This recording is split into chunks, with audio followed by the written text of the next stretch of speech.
Hello, friends, and welcome to the National Constitution Center and to today's convening of America's Town Hall.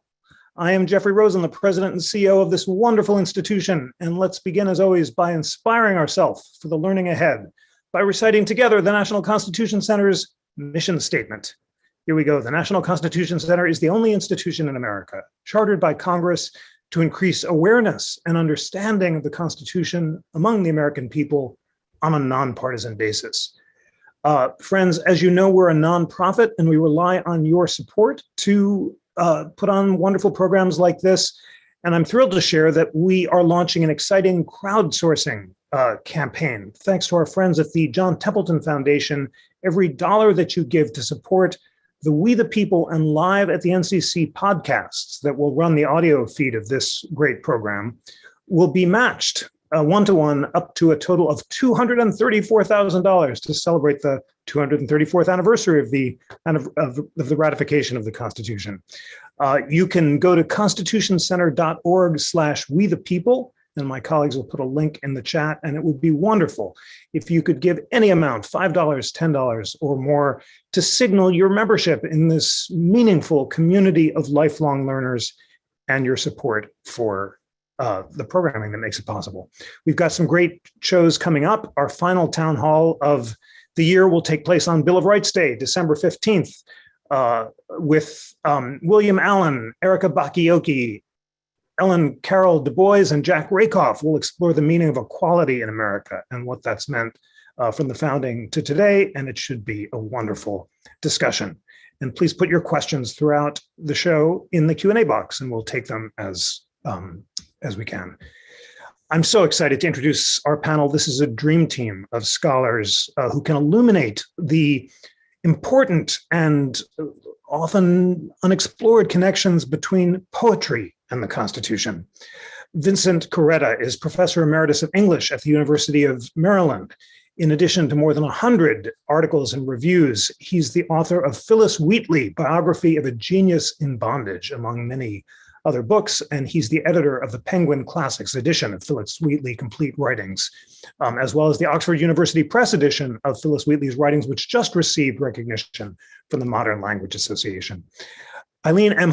is full professor of political science at the University of Notre Dame. She is the author of several books on political philosophy, including her newest, Artificial Life After Frankenstein, as well as several scholarly articles on American women poets, including Hannah Mather Crocker and Mercy Otis Warren, who we'll be discussing today. And Eric Slauter is Associate Professor of English and Director of the Karla Scherer Center for the Study of American Culture at the University of Chicago.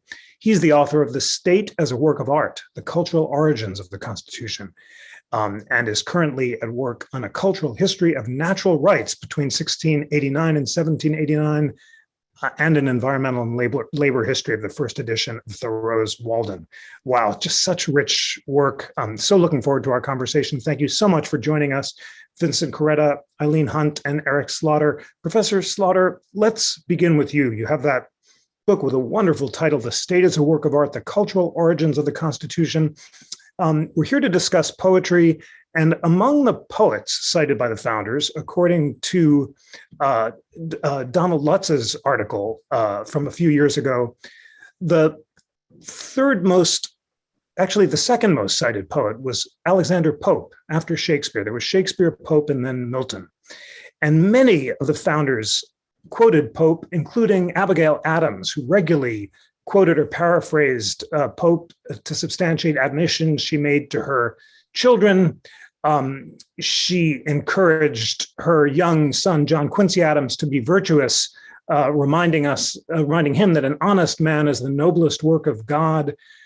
She regularly cited Pope's dictum that order is heaven's first law, and she was constantly invoking, as so many of the founders did, a distinction that Pope repeated often between reason and passion, and the need to use our powers of reason to moderate or temper our ruling passion. Tell us about Alexander Pope and why he was among the most cited poets of the founding era. Well, thank you so much for having me and for launching this discussion. I'm thrilled to talk about Pope, but just as a kind of prologue or preamble, it strikes me that there are maybe three ways in which we could think about the Constitution and poetry, and I'll sort of work my way up to Pope. So the first way is to be thinking about the Constitution considered as a poem, which is a kind of perdurable sort of strain in both the sort of culture and in the scholarship around the Constitution. There was a book not 10 years ago by Garrett Epps called American Epic, which argued that, you know, the preamble itself was a kind of poem. It would not be difficult, I think, although it might not be so pleasurable, to put together a small anthology of poems by important framers. Almost every you know, multi-volume edition of the Papers of the Founding Fathers, the first volume inevitably has one or two poems. We could look at, say, the Committee on Style and Arrangement of the Federal Convention, and, you know, note that James Madison, Alexander Hamilton, Gouverneur Morris, all produced verse, some of it doggerel.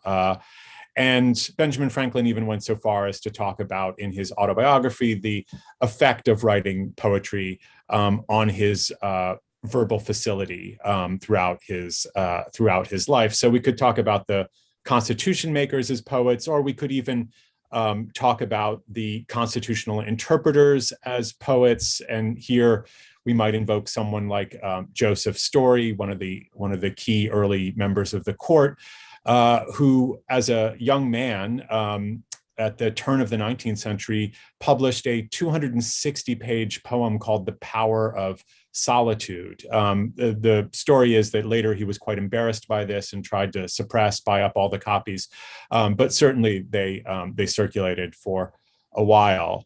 The second way we might think about this is about the Constitution's influence on poetry. And I think that's maybe one of the topics that my colleagues will be taking up. That's, you know, how did the Constitution shape American poetry from the age of Phyllis Wheatley and Mercy Otis Warren up through the age of Amanda Gorman?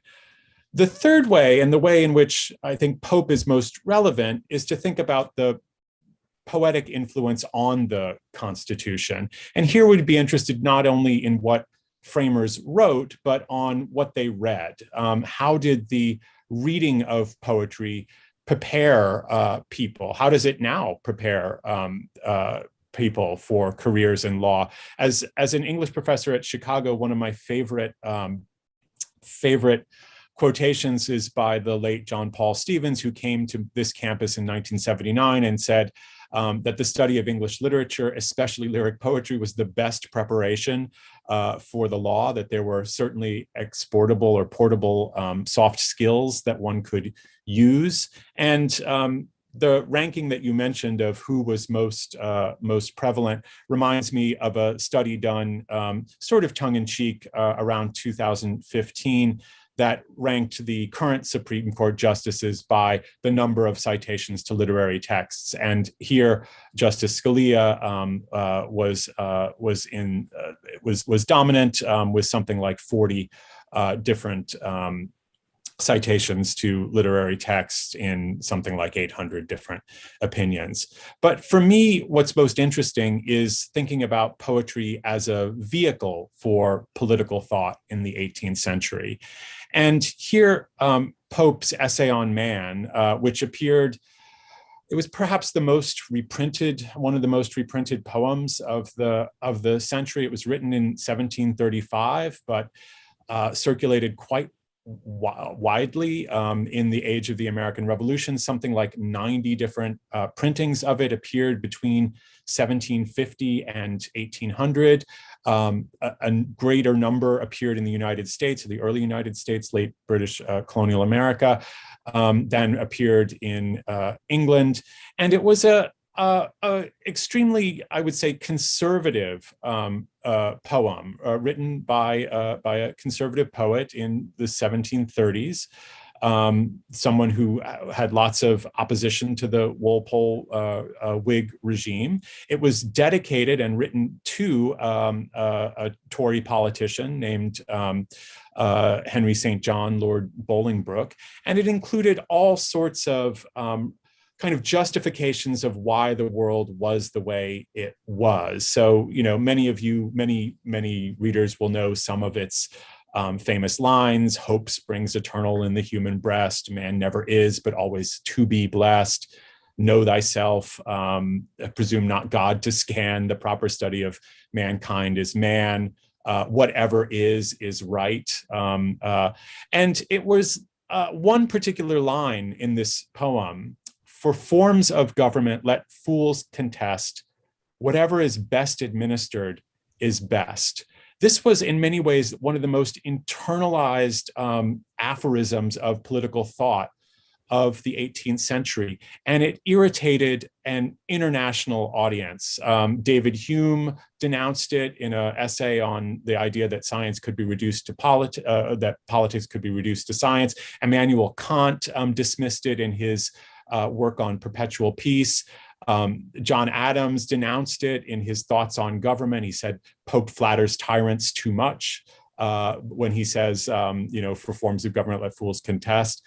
Hamilton called it a political heresy in the Federalist, but it worked its magic. Those lines, the divide between political form and political administration, and that any political form might be okay or acceptable as long as it was well administered.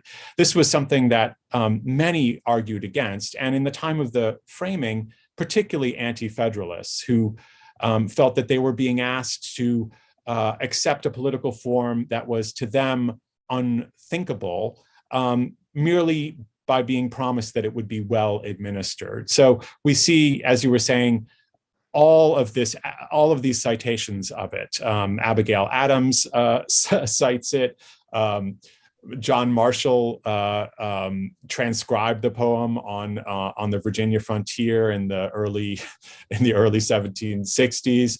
Daniel Webster is said to have gotten a copy, probably a very small, cheap printing like this one that was done at the end of the 18th century in the small town of Wrentham, Massachusetts. And to have committed it to memory. So there are many ways, I think, in which thinking about poetry as a vehicle for political thought, both for accepting political thought in the case of those who took Pope as axiomatic and as true dogma, and those who chose to argue against it. It was sort of an unavoidable aspect of late 18th century political culture that you would engage with this particular poem in some way. And I think, that's maybe hard for us to resurrect at this particular moment, but it was certainly, I think, something that had a controlling influence. Thank you so much for that wonderful introduction to the topic. You've just whet all of our appetite for so much more learning, including about the verse of the members of the Constitutional Convention. And it was just an important reminder of how central the study of the humanities and of verse was to the moral and political sensibility of the founding. Professor Hunt, let's turn now to Phyllis Wheatley. She was, as Professor Henry Louis Gates put it, the most famous African on the face of the earth, the Oprah Winfrey of her time. She was the first published African-American poet, brought in chains to America at the age of 9, where she acquired a classical education, and her poems were so famous in London that in 1772, a collection of Boston eminences, including John Hancock, held a trial to determine whether she'd in fact written her own poems. And after examining her in the classics, they concluded that she had indeed published them. And she went on to publish much more. Tell us about this great genius. How did she come to write these superb poems, and what themes in her important poetry would you like to introduce our audience to? Thank you to that wonderful introduction to Wheatley. And I agree that with the scholarship of Vincent Carretta that she was in fact a genius in bondage. The way I became introduced to the work of Phyllis Wheatley is through her peer in Boston, Hannah Mather Crocker.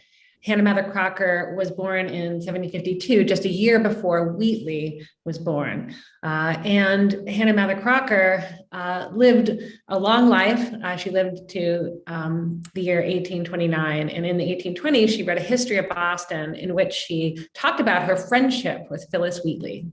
And it's quite touching the way that she records the life of Wheatley in her history of the city of Boston. Because as you point out, Jeff, Wheatley was an international celebrity. And what Crocker does in her history of Boston, which was unpublished at her death, but I believe she intended to publish it had she been able to do so. What she does in her history of Boston is to frame Wheatley as a hero for the city of Boston as well, and for the Revolutionary era, in which they both came of age. And so what Crocker says about Wheatley is that she was not treated as a slave in her family's, in the Wheatley household in Boston. She was freed very soon after being purchased, and she was treated as a member of the family. She also says that she was very highly educated in the family. And she showed herself to be a prodigy, in Crocker's language, very early, and her poetry was encouraged by the family. Crocker's father, Samuel Mather, was a minister, the son of Cotton Mather, the famous Puritan theologian and minister who was scandalized by the Salem witch trials. And Samuel Mather was involved in that trial of Wheatley, where they were judging whether she was in fact capable of producing this poetry herself. And he was one of the Boston patriarchs who signed on to confirm that she was indeed this prodigy that her family believed her to be, and that his own daughter believed her to be. And in the history of Boston, written by Hannah Mather Crocker as an elderly woman in the 1820s, she recounts how Wheatley gave her copies of her poems, and she includes a snippet of Wheatley's poem On Imagination, which I believe dates to 1773, if I'm correct. Vincent can correct me.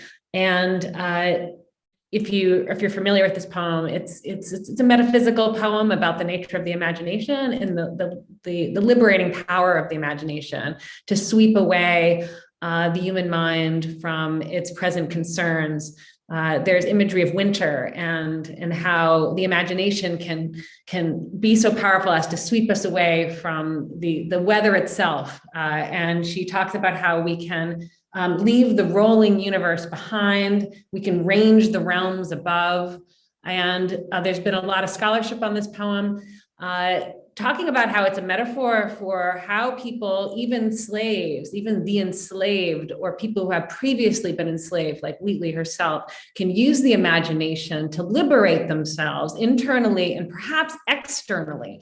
Because what Wheatley's life story shows us is that, in fact, a freed slave could liberate herself and rise to international intellectual stature. Later in her life, Wheatley went to London, I believe. Vincent can correct me if I'm wrong, but I think that she goes to London later on to promote her poetry. But there's a sad part of the story of Wheatley's life that Hannah Mather Crocker recounts, and as Vincent has noted in his scholarship, Hannah Mather Crocker is the only eyewitness to this story. And so her reminiscences and traditions in Boston is a really important source for understanding Wheatley's life. But what Crocker records is that one reason why Wheatley dies young at about age 30 may be that, in Crocker's words, her husband did not treat her well. Vincent has recorded in his scholarship how her husband was in jail for debt for some period of time during the marriage. The marriage may have been troubled, according to Crocker's account. We don't know exactly what the nature of the abuse was, but Crocker suggests there was abuse. And I think that, as a feminist historian, I take Crocker's word very seriously.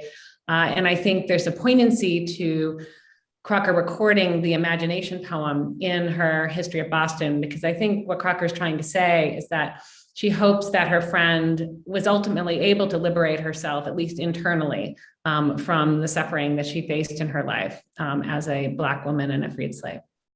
Thank you very much.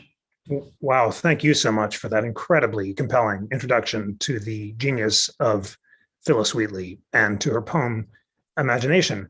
Professor Carretta, first of all, congratulations on the citation of the writings of Phyllis Wheatley by the Modern Language Association in recognizing its excellence. The MLA said that you persuasively present Wheatley as an important early American writer who links the politics of liberty in the American colonies to the issue of race and slavery.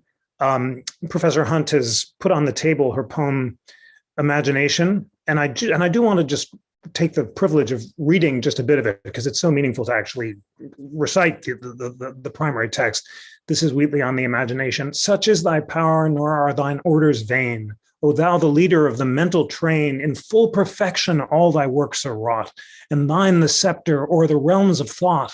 Before thy throne the subject passions bow, of subject passions sovereign ruler thou. At thy command joy rushes on the heart, and through the glowing veins the spirits dart. Wonderful to read. Professor Carretta, please help put that and Phyllis Wheatley's other poems in context and tell us how Phyllis Wheatley in her poems explored the connection between liberty, slavery, virtue, and the imagination. Well, thank you for inviting me. When I was first invited to participate on this panel, my initial reaction was Phyllis Wheatley and the Constitution. Well, she died in 1784 and years before the Constitution. So what would be the connection? Then I thought about it, and I looked again at the preamble, we the people, and I thought about how often Phyllis Wheatley uses the first person plural in her poetry to construct herself first as a kind of proto-national American voice and eventually as a proto-poet laureate of the country in the making. And this starts really quite early in her career. Certainly her poem to George III, which she wrote in 1768. She shifts to the we as if she is representing all Americans in addressing him and thanking George for repealing the Stamp Act. And the poem that brought her, of course, international fame, certainly transatlantic fame, was in 1770, her elegy on the death of the Reverend George Whitefield, in which, in part of it, she addresses ye Africans. Initially, she's talking about, she has a separation between whites and African people, and that Christ is available to both. But by the end of the poem, she transitions when she addresses directly Whitefield's patron, the Countess of Huntingdon. She says, we Americans, again, is establishing this identity as the spokesperson for Americans. In 1772, when she writes to Dartmouth, she includes a passage that explains, she says, why she can speak about slavery as she does, because she makes a transition from the rhetorical use that the American rebels or so-called patriots used to refer to themselves as enslaved by the British government, especially the British ministry, to talking about actual chattel slavery, the kind of slavery that Phyllis Wheatley herself experienced. And she talks about how her being captured in Africa gives her the authority to speak about slavery and implicitly, and to imply that there's a real slavery that her fellow Americans should recognize. And then in 1775, of course, she writes a poem, sends a letter to George Washington. And this is where I would say she's making claim to being a kind of proto poet laureate for the America in the making. One thing we have to keep in mind with Phyllis Wheatley is that she's evolving. First of all, it's absolutely crucial to remember that she's doubly disenfranchised throughout her life as being a woman and as being a person of African descent. And so when she addresses George Washington, it's going to conflate him with George III, and you'll see why in a moment.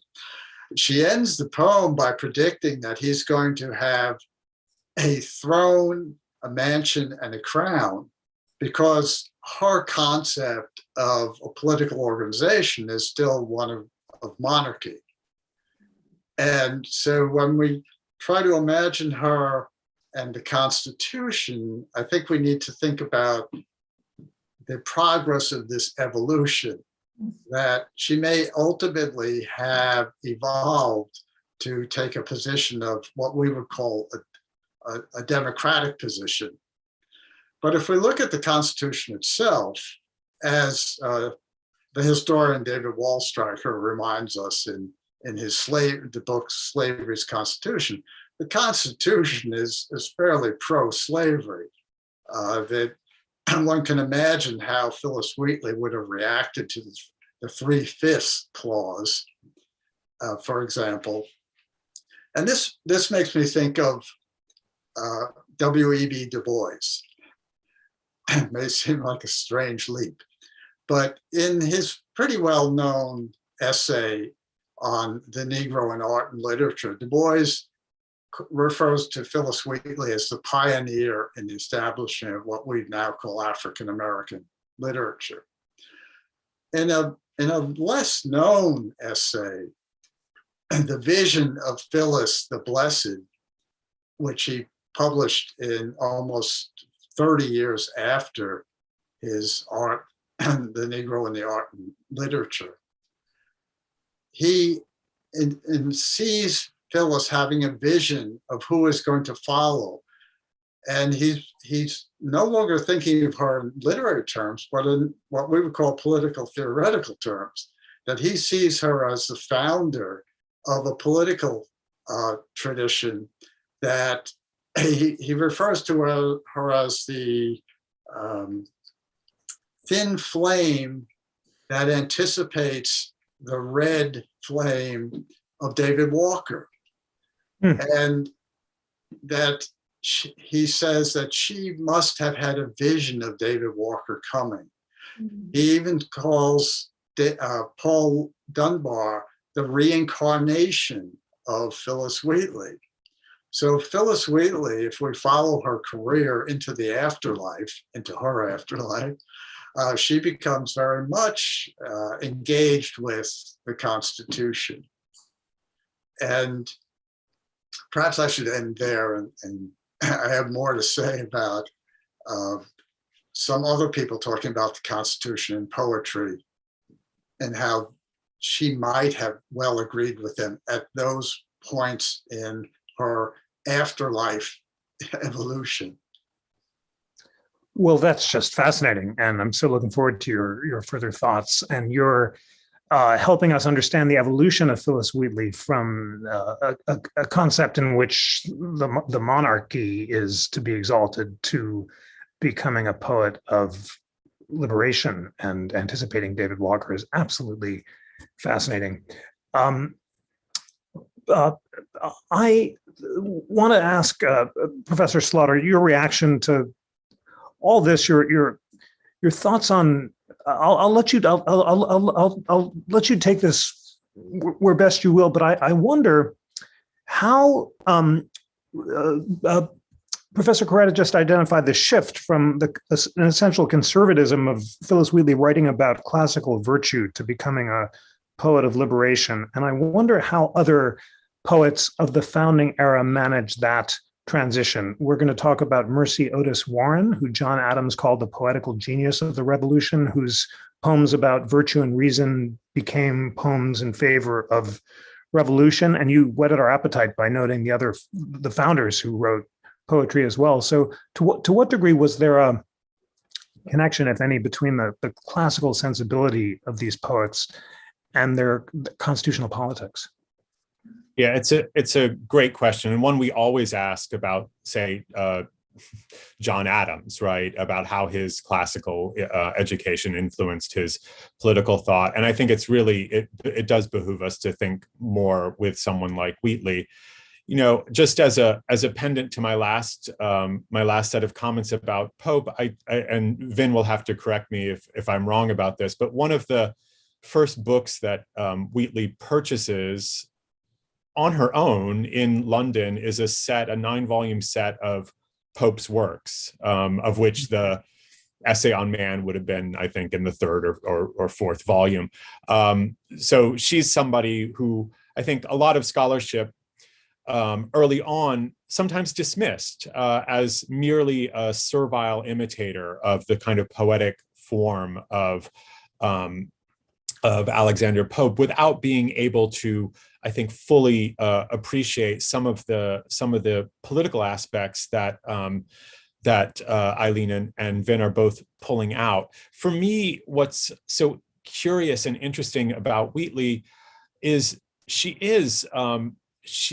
clearly, you know, that attestation by prominent whites that Eileen mentioned, you know, does allude to the fact that she seems to have some classical learning. And, you know, in her 1773 book, there's a short translation from Ovid's Latin of a poem about Niobe in distress, which is you know, a very interesting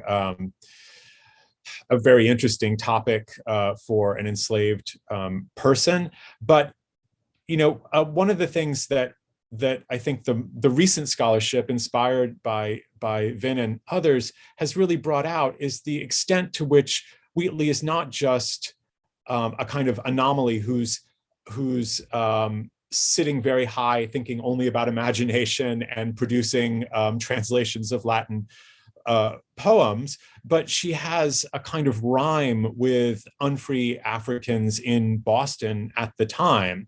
One of her most circulated prose pieces is a letter that she wrote to Samson Occam, who was a Mohican minister, who had achieved a kind of similar celebrity, particularly in a tour of Great Britain, designed to generate revenue for the institution that would become Dartmouth.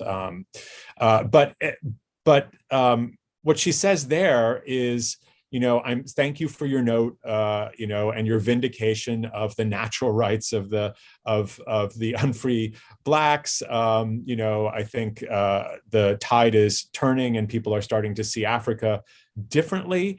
But there is still quite a lot of prejudice, and, you know, our modern Egyptians may not want freedom for the enslaved. And our modern Egyptians is meant to reference the sort of biblical Exodus. And in this case, you know, so many American revolutionaries portrayed themselves through the kind of Hebrew Bible in this particular way, even to the point of wanting the seal of the United States to show, you know, the dividing of the Red Sea and so forth, and the journey to the Promised Land. And Wheatley really upends that in a kind of important and crucial way. And in doing so, you know, speaks in the language that a number of unfree Blacks are beginning to speak as they make formal petitions to the Massachusetts state legislature, the late colonial legislature at first, and then to the Massachusetts state legislature, asking for their own freedom by articulating claims about natural rights, claims that are circulating, as Vin mentioned, in very shrill ways among white colonists or white early nationals. You know, so John Dickinson will say something like, you know, those who are taxed without their consent are slaves. We are taxed without our consent. We are therefore slaves, right? There was a kind of logic to this form of political slavery. And Wheatley was really crucial at reminding white readers through her poetry and through these occasional pieces such as the letter in the newspaper, which appeared in a half a dozen newspapers, I think, in early 1774, that unfree Africans were the referent for the sort of symbolic language of liberty in the American Revolution. So, I can't stress enough how important thinking again with the sort of political thought of a poet can be. Thank you so much for that. Professor Hunt, let's introduce our friends to the work of Mercy Otis Warren, who was indeed a close friend of the Adamses. They fell out after Mercy Otis Warren wrote an attack on Adams' presidency. She thought he'd betrayed principles of liberty and was more of an anti-federalist. They made up after a wonderful intervention, and Adams attested to her authorship of the brilliant works that he had encouraged her to write during the Revolution. And among other things, she wrote a poem called Political Reverie in 1774. And once again, I'll just read just a little bit and then ask you to compare it to the work of Wheatley in sensibility and in other respects. Long she's forsook her Asiatic throne and leaving Afric's barbarous burning zone on the broad ruins of Rome's haughty power, erected ramparts round fair Europe's shore. I could go on, but give us a sense of the genius of Mercy Otis Warren. Thank you very much. Yes, her poem, A Political Reverie, is extremely interesting for a number of reasons. It has an interesting publication history to begin with. It was published first by her in 1774, so just before the Revolution, and was published in a Boston newspaper. And so this made it a public political intervention, in the politics of the nascent revolution. And she republishes it in 1791 in her poems, Dramatic and Miscellaneous. And so in 1791, of course, this is the year of the Bill of Rights. And in 1788, she had published her Observations on the New Constitution, which is one of the most powerful anti-federalist critiques of the new US Constitution that had been put in place in 1787 to 88. So Warren is a very important figure in the history of American political thought who is understudied because she is really one of the first savage critics of the deep-seated flaws in the design of the US Constitution by its male framers. And I read her as a proto-feminist and anti-federalist critic of the US Constitution. And I think her Political Reverie, this poem that you quoted from, is really interesting to read alongside her Observations on the New Constitution, which was published in 1788. So I'll give some thoughts, which may lead to more discussion by the other scholars on the panel. First of all, in her Political Reverie, she talks about the ways in which dreams, sportive dreams, infest all ranks of men. So quite a long time before Freud, she theorizes that dreams are just part of the human condition. They're part of who we are. And she applies this to politics. She says that the statesman's dream, in theory, creates new perfect forms to govern broken states. And so politics itself is a kind of dream work for Warren. And the poem, Political Reverie, is such a product of her dream work about what American politics ought to be.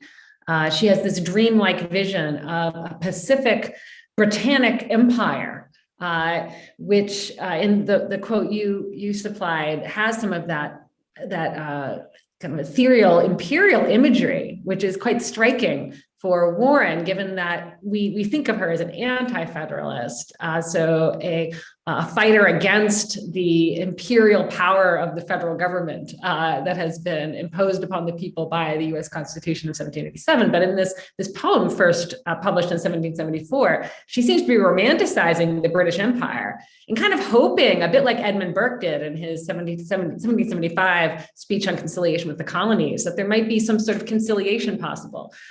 That the British Empire might be able to maintain a kind of peaceful relationship relationship with this nascent Republic of America. And in her 1791 comment on the poem, she says that she wrote it previous to the Civil War, the breaking out of the Civil War. So she refers to the American Revolution as a civil war in 1791, which I think is fascinating. And but she seems to regret that the American Revolution was not more peaceful. And she seems to regret that the bonds between the British people and its rich Republican culture have been severed or have not been carried out in the way that she hoped they would be in the fledgling United States.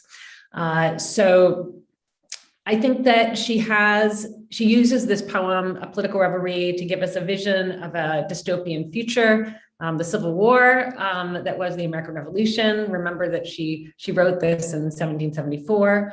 And it's also a lament of what is past, her hope for a kind of peaceful Britannic empire that unites the Americans with their motherland. So it's a dream, and yet it's also a dystopia. So in her Constitution, in her critique of the Constitution in 1788, she set forth three, I think, powerful critiques of the U.S. Constitution. I'll just quickly summarize them for future discussion. She said that the problem with the Constitution, number one, is that it provided no protection for freedom of conscience or the press. She said that as soon as tyranny took hold, there would be no space for even decent remonstrations against tyranny. Number two, she said there were no well-defined limits on the judiciary. They seem to be a boundless ocean that is broken over the chart of the supreme lawgiver. This seems quite poignant today as we are beginning to debate Roe as if it's a new Plessy and as if it could generate a new civil war. Number three, she said the executive and legislative powers are dangerously blended and lack real checks and balances or separations of power. So she's writing this in 1788. Okay, so by 1791, we have the Bill of Rights. So there's an answer to her first charge. There's no protection for freedom of conscience. There's no protection for freedom of the press.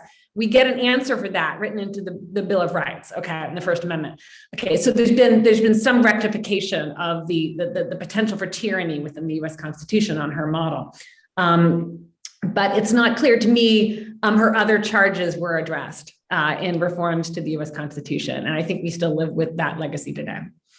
Thank you. Thank you. Absolutely fascinating. I think we may have time for closing thoughts, but this may be the last substantive round. So I'm eager for each of you to spread whatever important light you think is important to do now. But I do want to ask Professor Carretta, perhaps you mentioned that you thought that Wheatley would agree with future commentators on the Constitution. So would love to get a sense of who those commentators were and what you thought they'd agree with, as well as some more reflections about the degree to which Wheatley used her poetry, which anticipated the work of Walker, as Du Bois said, to argue for a fulfillment of the principles of the Declaration, liberty, and natural law. Well, she anticipates certainly the Declaration of Independence. She never mentions it. And she repeatedly holds the white Americans up and criticizes the hypocrisy of calling for freedom, but not including people of African descent. For example, in one of her last poems that we have on the death of General Wooster, in which she sent to Wooster's widow, she ventriloquizes Wooster. She speaks in the dead Wooster's voice in the poem, and she castigates her fellow Americans for fighting for freedom from the British for themselves, but not fighting for freedom for people of African descent. So she repeatedly comes back to this notion of freedom should be for all of us. Again, this notion of the we and the we the people, that people of African descent are as much a part of the we the people as people of European descent. And she also talks about the American Revolution as a civil war, though she uses the phrase civil contest. Just a few months after she wrote that poem to George Washington, praising Washington, she wrote a letter to a fellow Black woman. And she says that she says, we are just witnesses. We are just on the outside looking in on this civil contest, is the phrase she uses. And as Eric has pointed out, the most radical position she takes is probably expressed in that letter that was published in the newspapers, the letter to Samson Occam. And in that letter, we see the transition from her earlier poetry. She had based her argument for the equality of Blacks and whites on, it's basically a theological argument, theologically based argument.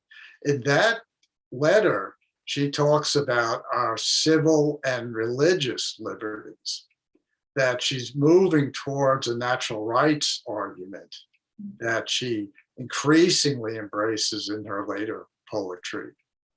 Now, for people who other poets after Wheatley, well, I'm not thinking of Black poets writing about the Constitution, but Thomas Green Fessenden, for example, writes a satiric poem in 1805 in which he's attacking Thomas Jefferson.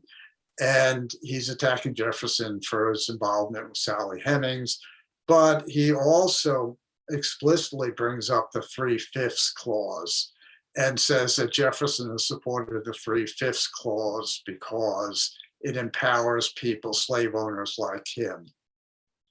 In 1846, James Russell Lowell has another satiric poem in which he talks about John C.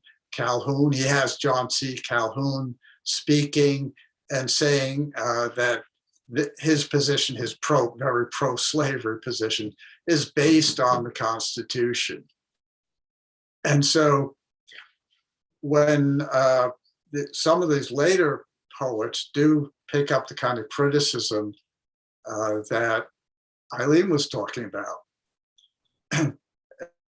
of the Constitution, what has been left out. Then after you have the 13th, 14th, and 15th Amendments, which of course outlaw slavery and allow voting, et cetera, for people of African descent, or at least men. Dunbar has a piece on race in Alabama. This is a prose piece, though, even though Dunbar's mainly known as a poet, in which he says that the Constitution is not being obeyed, that the Constitution is being trashed. He's complaining about the economic system that he sees as a second slavery system, the peonage of Black workers in Alabama, that they're bound by debt to the white owners. So that's it's as much an enslavement as there had been before. So the Constitution is not being criticized directly. The Constitution is being held up as what these white neo-enslavers are abrogating. So the Constitution keeps coming up with both white and Black writers, especially the poets in the later period. Thank you very much for that, for those citations to Fessenden, Lowell, Dunbar, and others who believe that the system of slavery was abrogating the Constitution. Thanks for reminding us about Jefferson, too. And it may be worth noting here that after, as all of you have written, after the city of Boston recognized Wheatley as the author of her own poems, Jefferson, wrote in his notes on the state of Virginia that she couldn't have been a good poet because Black people couldn't be as good poets as white people. The virulence of his racism was really brought out by that remarkable exchange. I think this is the one thing we do at Constitution Center panels is end on time. So I think each of you will have time for closing thoughts. And I'll let you leave our friends with whatever you'd like. But I do want to ask you, Professor Slauter, there was a third category of how did the reading of poetry prepare the framers of the Constitution and members of the founding generation to champion liberty, which keys into a question from Bonnie Zedek. How do you see current legislators considering poetry or the humanities in general as germane to their work? I know you've written about the famous letter that Thomas Jefferson wrote to Robert Skipworth, where he recommends a reading list, which has extensive quotations from books in what he calls the fine arts, ranging from Moliere and Don Quixote to the works of Lawrence Stern, which he considered the greatest lesson on morality ever written, the author of Tristram Shandy. So what kind of poetry did the founding generation read, and why did they think it was important to read poetry and the humanities as preparation for statesmanship? Yeah, thank you so much, and I apologize for everything being in threes. That's the sort of the Constitution itself is in threes, right?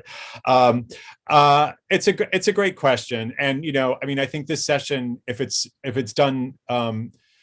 It's done a lot of things, but one of the things that it seems to have done extremely well is just underline how key voices like Phyllis Wheatley's and Mercy Otis Warren's were in this period, and just what an audience they had and what an effect they had. We tend to think of someone like John Adams as not having an idea that was never captured on paper and then printed and sent to somebody. He reads a pamphlet about, that criticizes the early state constitutions and writes a 3-volume treatise in response. But Abigail Adams never published a word during this period. So looking at someone like Wheatley or Otis, and certainly Otis was a correspondent of Abigail Adams. When Abigail wrote to John that he should remember the ladies, and he laughed it off, she wrote a very upset letter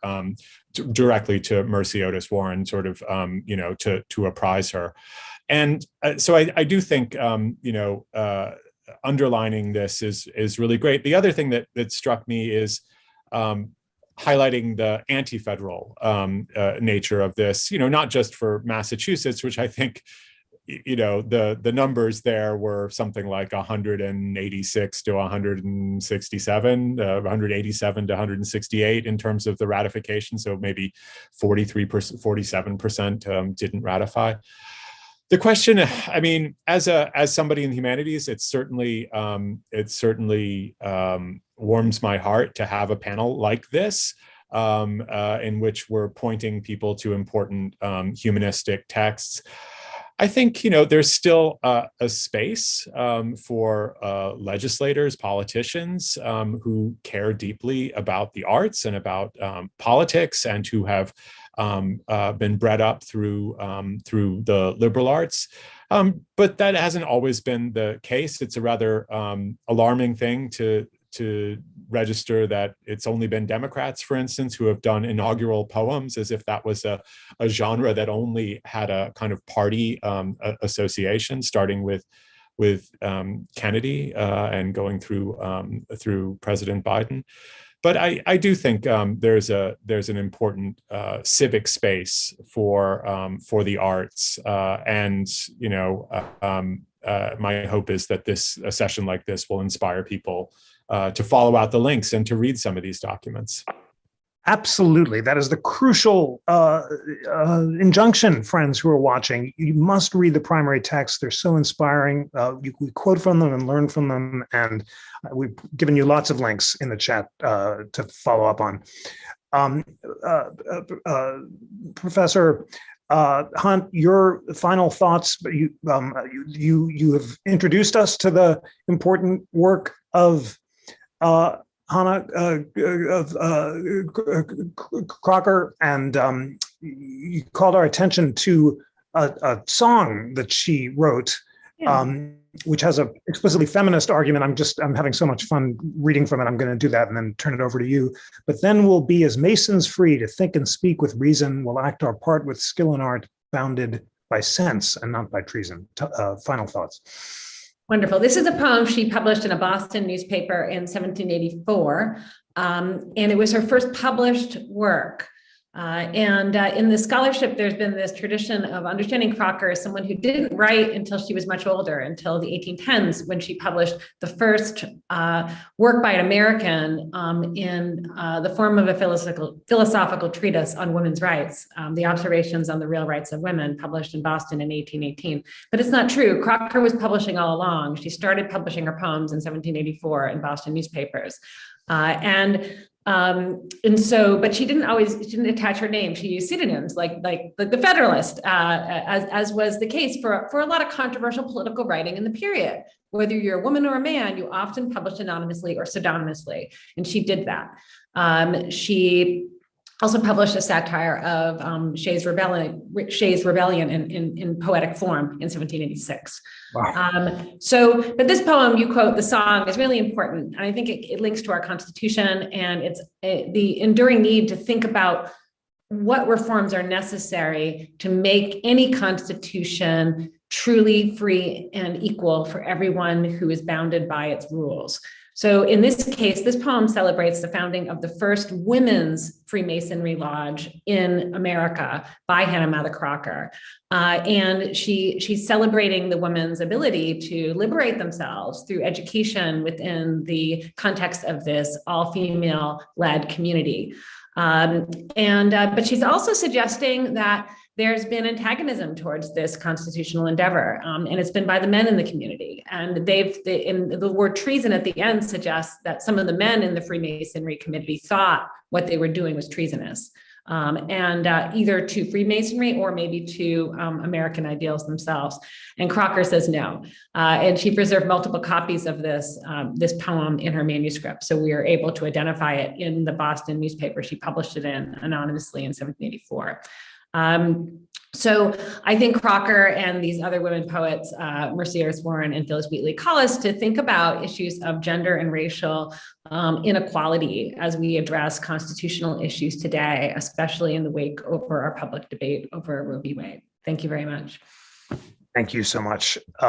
Professor Carretta, last word is to you, just a minute or so left, but if you could leave us with final thoughts and maybe some final poems of Wheatley that you'd like to suggest that our friends read. Well, just to follow up on what Eileen said, I think it's also important to keep in mind the times and the context in which these people that we've been talking about were writing. Again, if I go back to Wheatley and the evolution of Wheatley, that radical letter that was published in the newspapers was published just a few months after she gained her freedom. So we need to consider what she was writing when she was unfree and what she was able to write when she was free, how her voice has changed. If I was going to pick one poem that by her, why not pick the last published poem, or the penultimate published poem by her, Liberty and Peace, which was on the success of the American Revolution. It was written that the occasion of it was the signing of the Peace Treaty of Paris, in which she anticipates the glory that's to come to America.